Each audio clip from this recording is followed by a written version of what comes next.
Namo tassa bhagavato arahato samma sambuddhassa. Namo tassa bhagavato arahato samma sambuddhassa. Namo tassa bhagavato arahato samma sambuddhassa. Buddhang dhammang sanghang namasami.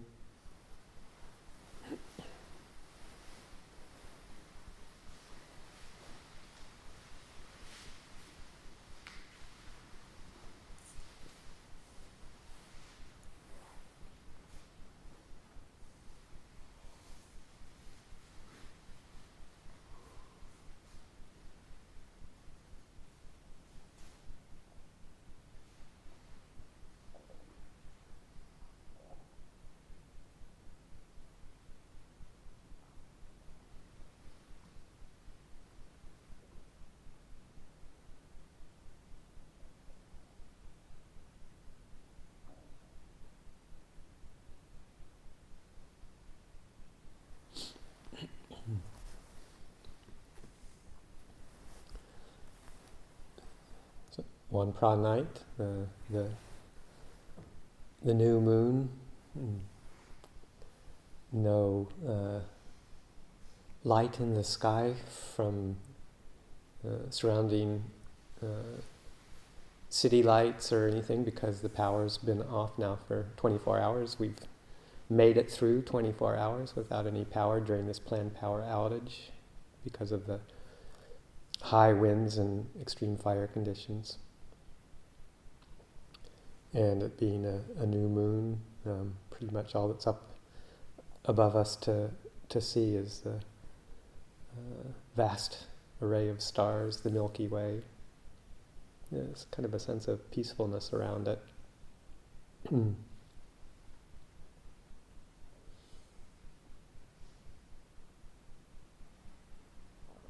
And big fire going, blazing down south of us, maybe about an hour's drive or so south of us. Lots of evacuations happening with that fire. And then we just found out this afternoon there's this a small one, but seems to at least be growing. Started out at 50 acres now. 50 acres now. It's at 350 down near just across from Highway 20 from Potter Valley. So it's more in our neighborhood. Haven't gotten any notices of needing to evacuate or anything at this point, but keeping an eye on it. So to paraphrase or quote from one of the Buddha's teachings, all is burning. But here we are, carrying on as usual, just with no power. And rather than getting ourselves too wrapped up in the external fires, we taking the opportunity to examine the internal fires a little more closely, because those are the ones that cause us so much pain and suffering if we leave them burning unattended to on the inside. Respond to the external ones as we need to, but the internal ones are the ones that seem to keep plaguing us over time. So all of us here are motivated to start to understand those and see if we can experience a bit of freedom.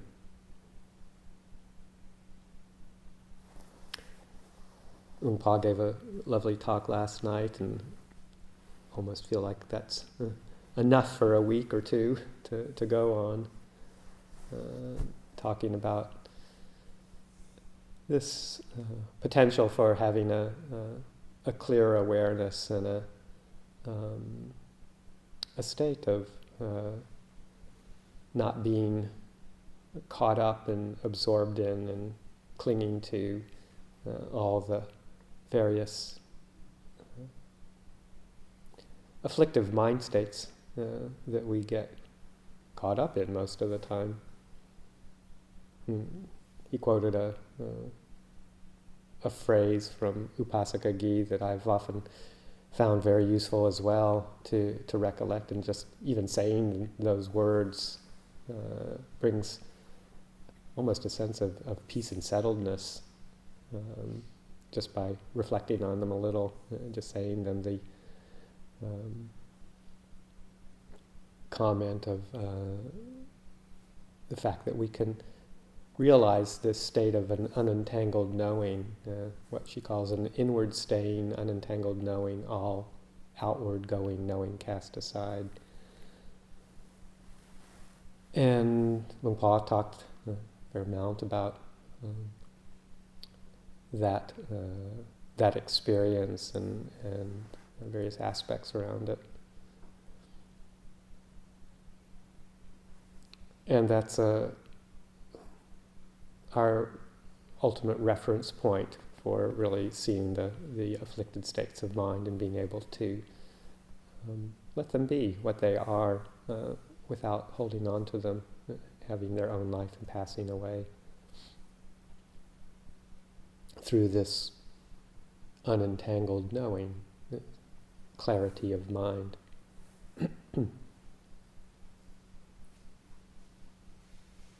And yet most of us still, fall prey and lose our, sometimes we do get that perspective of clear seeing for bits and pieces of time. And a lot of the time, most of the time, we're caught up in our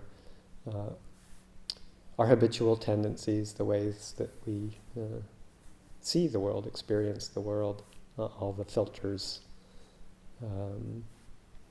that are part of our conditioned reality. And as again Luang Por has been pointing out, much rooted in this perception of self that overlays all of the afflictive states of mind.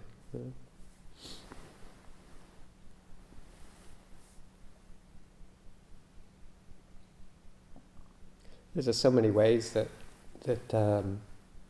even as people fairly mature emotionally in some ways, but as practitioners, there's just so much that goes through our minds that we hold on to and can suffer with. We've got all the fears and anxieties of a lifetime of habits, training in how society holds us, expectations from the world around us, the development of personality as we grow up, conditioned by the people around us who we come in contact with, the people who are raising us, and our parents, our teachers, our friends, all of our past inclinations from innumerable lifetimes, all coming together over time to create this set of internal conditions.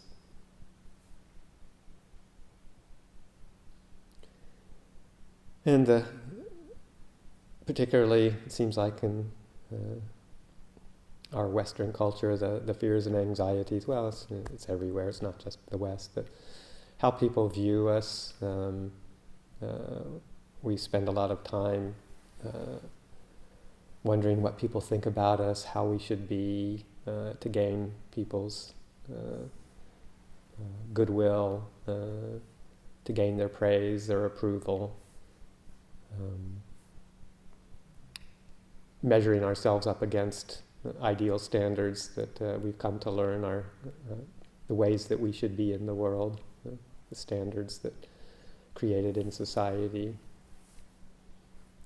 and trying to measure up to that and get a sense of belonging, sense of just a sense of well-being from being the way that we think we should be.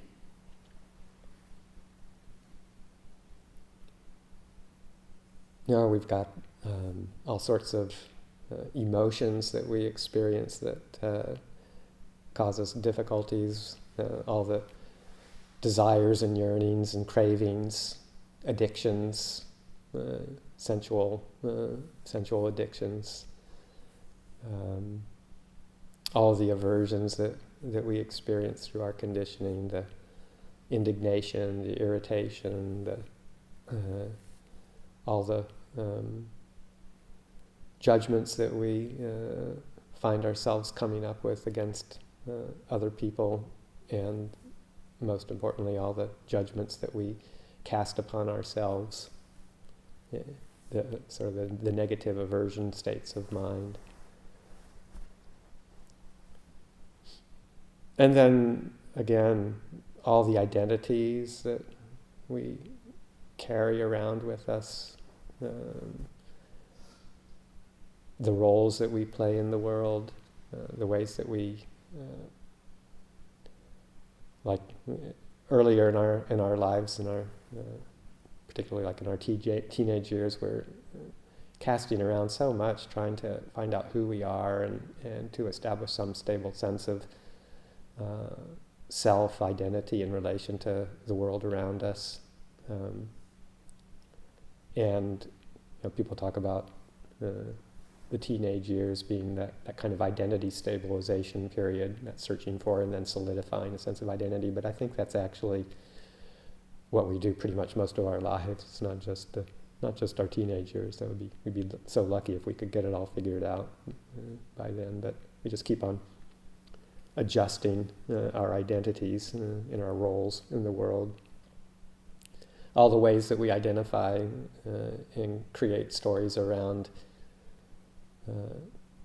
inherent conditions, our race, our nationality, our gender, all of the different ways that these various conditions come to us to have some sort of identity around, and always trying to find some sort of stability in how we imagine ourselves to be, trying to fix ourselves in a place so that we feel like we've got a place in the world, that we know who we are in relation to the rest of the world. So all these things that we spend so much of our time spinning around with, involved with, and it doesn't stop when we come to the monastery. We start to see some of these things and we think, oh gosh, this is really painful. What can I do about this? And so we start the spiritual search. And of course it doesn't go away immediately. In fact, it takes a very, very long time to really understand these afflictions and how we suffer with them, and how to start to gradually understand them and let them go.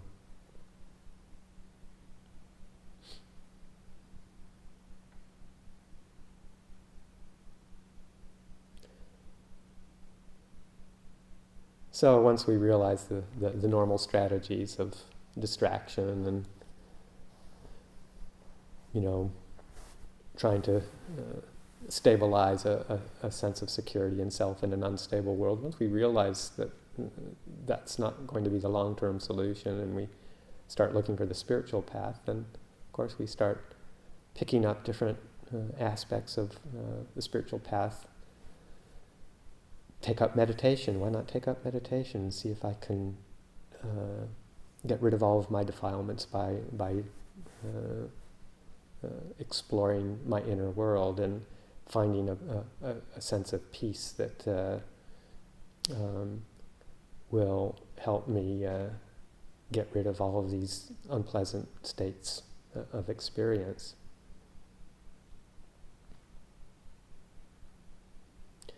And as we do that, we still create more identities on top of the identities that we've already created. We start thinking that not only, I am this way or I am that way, or I should be this way or I shouldn't be that way, I shouldn't have these negative states of mind, I should have more positive states of mind. All of that further self-creating, but then we realize we're doing that, and we think, oh well, I need to really take up this practice so that I can become somebody who doesn't take up these kinds of identities. So we take up another identity of trying to be somebody who doesn't have an identity. And it goes on and on and on. And if we approach meditation, if we approach the spiritual practice in that way, we're still kind of just, we're moving in the right direction, but we're still subtly bringing in this quality of doing this because we want to be somebody different. We want to get rid of who we think we shouldn't be and become somebody who we think we should be, and that will bring us a greater sense of happiness and contentment.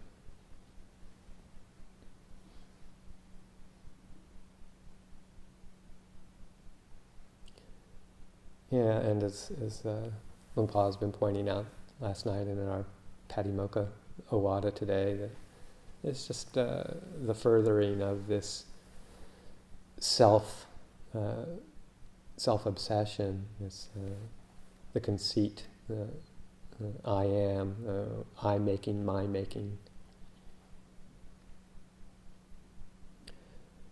And so we're moving along in the right direction, picking up some sort of reflection of a spiritual path that might be able to point us in a direction towards less suffering.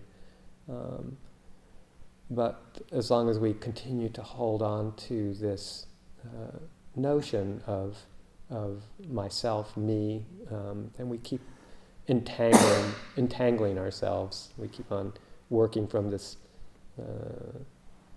instead of having an unentangled knowing, we're still in with the tangled up knowing, tangled up with myself.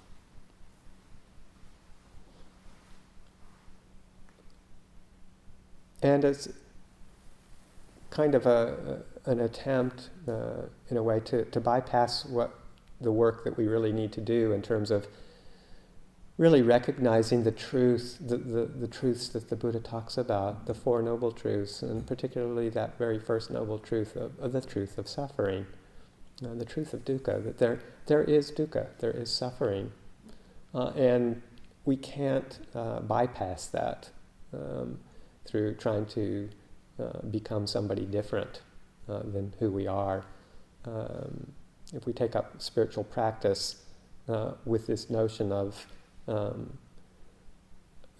I'm doing this so I won't have to experience any painful mental characteristics anymore, or painful mental states anymore, then we're kind of missing the point, because all the painful conditions, physical or mental, that we go through are the results of causes and conditions, primarily the result of being a human being, through all the different ways that we act and be and are in the world. That we have certain traits, personality traits that manifest in certain habitual tendencies, and we're never going to escape having painful physical and mental conditions. But we can fully understand that we don't have to suffer additionally with those. And it's that letting go of the desire, the underlying desire to have it be otherwise, and to turn and look directly at our experience, our painful experience, that which is unsatisfactory, and fully penetrate and understand this First Noble Truth.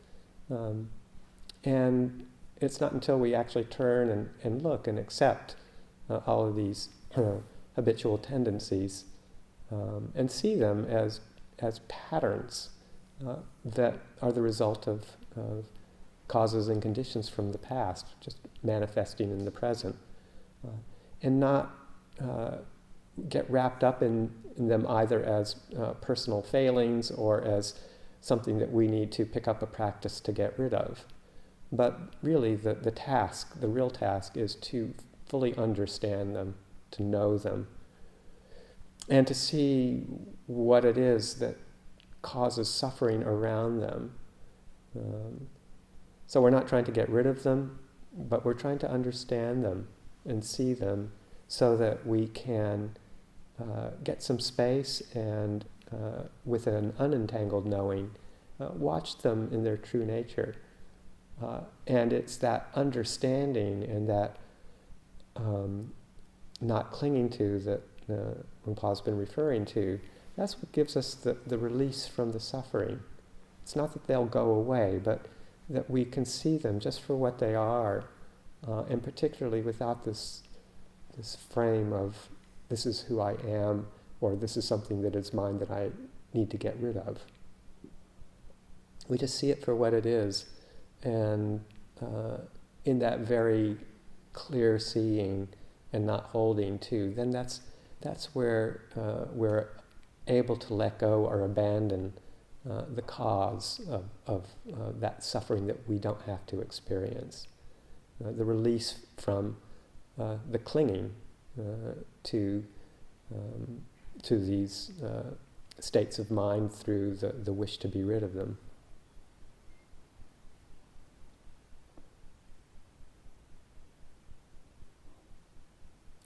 So we have to reframe what it is the goal of our spiritual practices in terms of not trying to become something special, not trying to get rid of all of our various conditionings, but to fully and clearly see them, understand them, and learn how not to add layers of resistance and suffering around them, and to learn to let them be. Rather than trying to push them away, we learn to let them be without feeding them and without reacting against them, but acknowledging that they're there.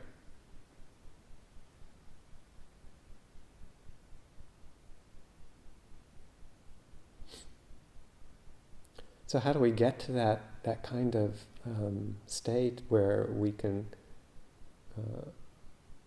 unentangled, that state of unentangled knowing that then is able to really let go and not cling to all of these various mind states. And that's where the gradual training comes in. We can't just sit there and declare that we're going to be abiding in a mind of unentangled knowing. It takes the path. That's what we've got, the whole Eightfold Path to guide us, structure our understanding and our bodily actions, actions of speech and body, and then the mind training is what establishes the conditions for this kind of clarity of knowing. And, in this process of trying to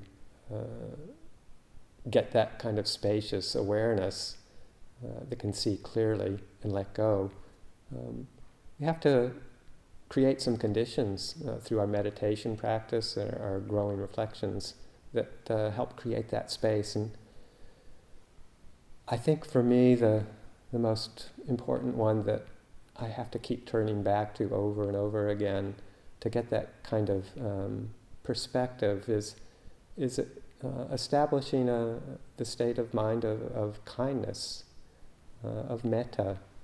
This is a expansive state of mind that helps to just see things more clearly. All the Brahma Viharas are bound up, if they're developed to their fullest, are boundless states of mind. And we need a resting place. We need a place of refuge, even if it is a fabricated state of mind. Metta Bhavana is a fabricated state of mind. But it's one that has these qualities of spaciousness and openness and ease that helps give us a perspective of what this quality of unentangled knowing might be like. It gives us the space to see more clearly all the defiled states of mind, the difficult afflicted states, the angers, the irritations, the self-judgments, even how we formulate this identity, this sense of self. By, in a sense, fabricating a place where we can just sit back and relax and be contented, and not picking up this sense of I've got to do something to get rid of something, to get rid of these difficult states of mind, and more to just establish a sphere of open kindness, open gentleness, with clarity and alertness, but a sense of well-being, a place where we want to hang out, even if there's a storm of difficulties, a storm of self-doubts or self-recriminations or negativities or rampant desires. Even if all of these things are coming forth, if we can find a more stable, created sense of peace of mind that is coming through kindness, gentleness, then at least we've got a space to hold all of this in.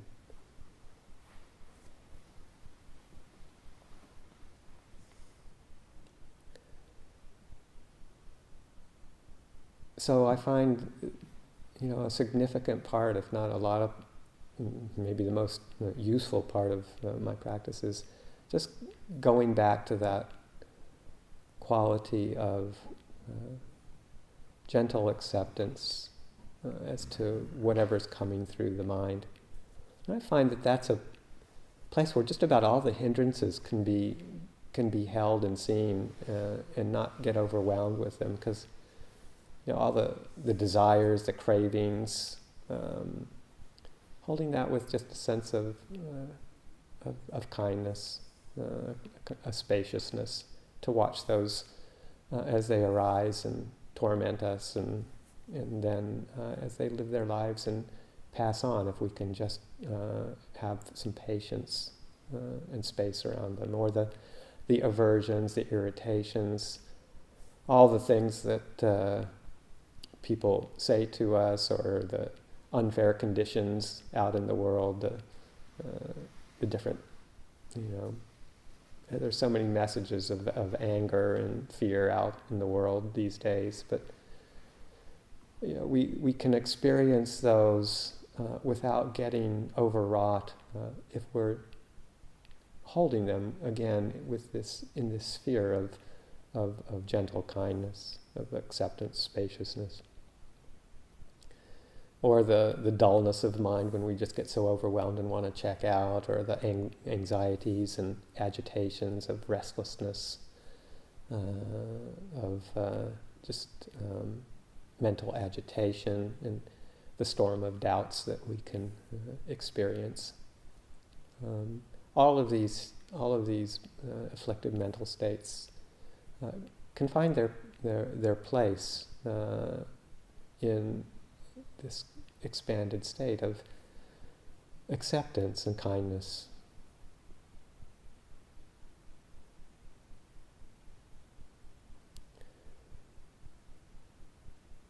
And that gives us that kind of space to be able to see them in their true nature. They are just habitual tendencies of mind, underlying states that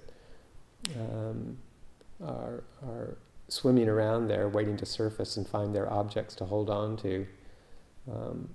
But the more we can dwell in that expansive state of mind, where there's room for everything, we're not excluding any kind of condition.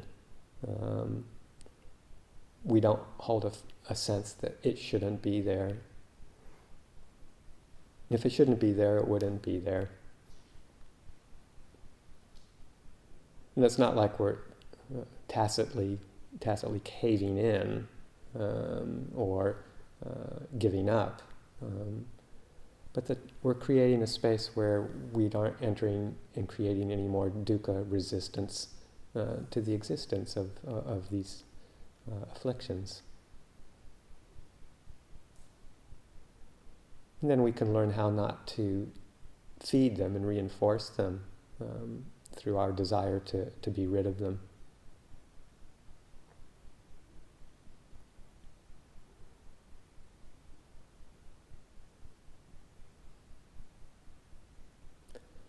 And we realize, you do realize that it is a fabrication, but it's a really skillful one, and it's one that helps us see things more clearly. And as we learn to maybe take all of these afflictions, afflicted states of mind, not quite so seriously, and see them in more of their true nature, then we can just dwell in a bit more peace of mind. And we start to see more clearly, them in their true nature, in their arising and passing away, and understand that they are just conditions that we don't have to attach a sense of ownership to. That's what I think is the primary benefit of developing the mind of metta, the expanded mind of metta, is that it really gives us the opportunity to see and accept all of these conditions of mind as just conditions that don't need to have a sense of ownership attached to them. They have their own time arising, their own time ceasing, and we don't have to attach a sense of me or mine to them.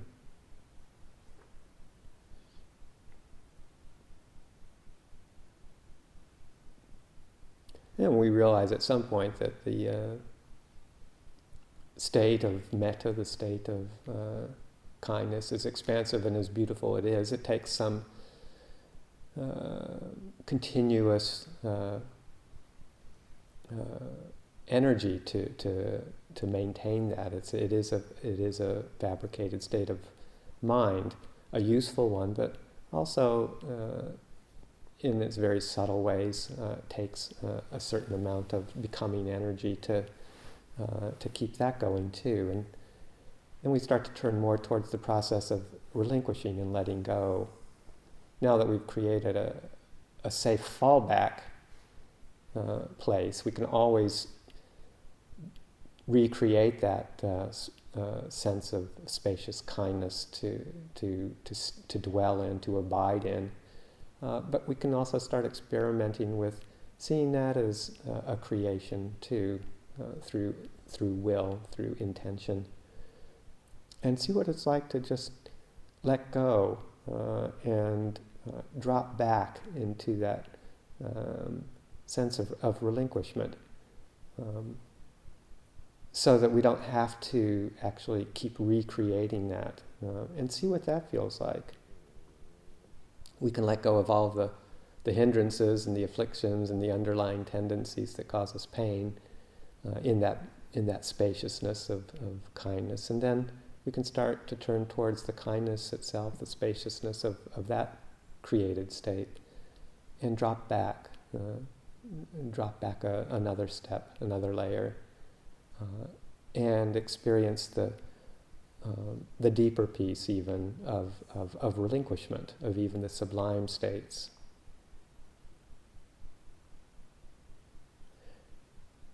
And that sense of letting go of anything that's conditioned, not just the unpleasant ones, but anything that's fabricated, letting go of that whole process.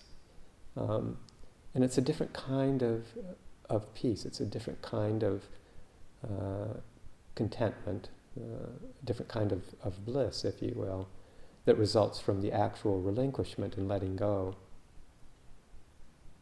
And that's the one to keep pursuing over and over again, to experience and realize this more of this unentangled knowing, the one that doesn't cling to anything at all, that doesn't grasp at anything at all, Upasaka Gi would also say, like, I remember one of the things that she said is, in your meditation, as you develop the deepening sense of peace and calm, and you think that you're really at that place of really letting go, then be with that and let go some more. And then when you think you finally let go of it all, look at that and let go some more. And we just can't feel that we've ever let go completely until we really, really deeply see the process of non-fabrication, not creating anything whatsoever, but stepping back into that unentangled knowing, where all of the creative energy, all of the outward going knowing is just completely relinquished, cast aside.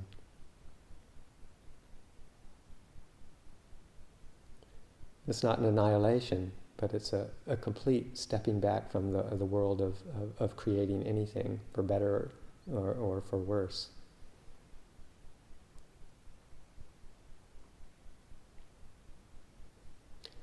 But in the meantime, it's just so important to have a place of abiding, even if it's a temporarily created one. We need to have the fallback, and some people are able to really drop into deep states of concentration, but I think most of us need a fallback sphere of something like metta. It's just so important for those of us who grow up in a world of a lot of expectations and a lot of self-criticism. Most of us come with a lot of self-judgment and self-criticism, and we need to have this fallback space of kindness where we can feel comfortable and abide with a lot of peace and kindness.